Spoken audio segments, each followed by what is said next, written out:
This looks like careful, correct code. But there's something wrong. Before sending an invoice, this function validates every input, returning an invoice on success or an error if a check fails.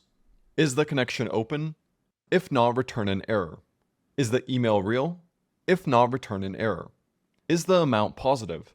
If not, return an error. Every check is a line you must remember to write.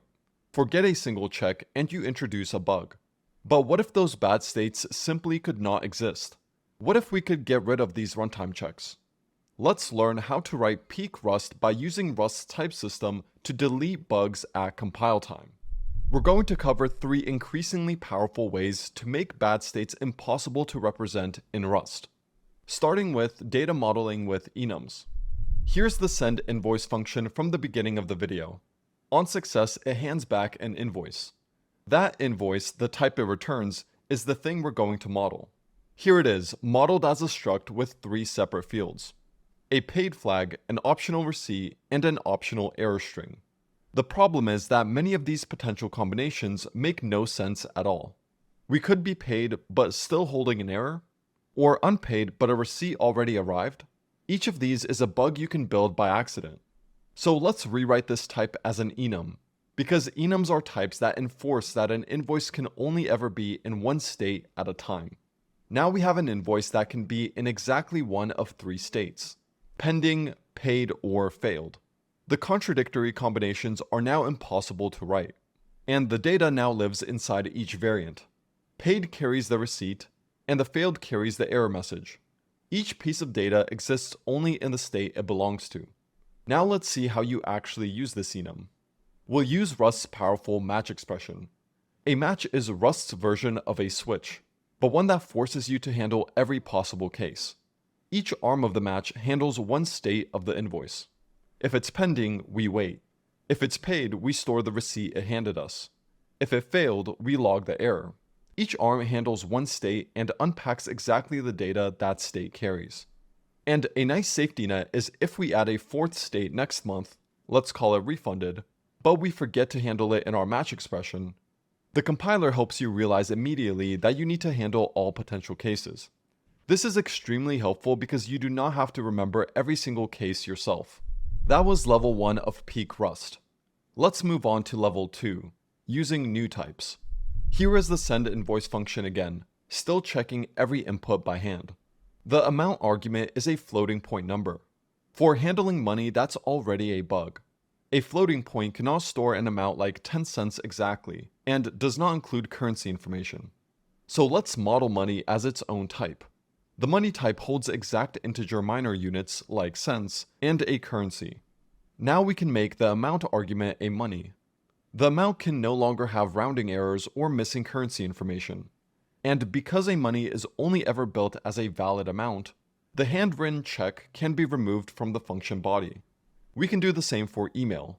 Wrap the string in a new email type, make the function argument an email type, and then add a single constructor that takes a raw string and returns a result, either a valid email or an error. This is now the only way to build an email, so an invalid one can never exist, which is why we can delete another check from the send invoice function. That was level 2. Now for level 3, the one that feels like magic. Remember the isOpen check? Here it is again, the very first guard we saw. And this is what the connection type looks like. It has an isOpen flag, and its send method panics if the connection is not open. That's a runtime guard, not a compile time guarantee. And nothing stops you from calling send on a closed connection. It compiles and the program crashes at runtime. The bug stays invisible right up until you run it. The type state pattern moves connection state out of the Boolean flag and into the type itself. Let's rewrite connection one small step at a time. First, let's set send invoice aside and focus on the connection type on its own. We'll start by adding 2 marker types, open and closed. They hold no data, they exist only to name a state. Now we can make connection generic over state and drop the isOpen field. The state now lives in the type itself. Next, bind the send method to the open state. This impl block now applies only when the connection is open.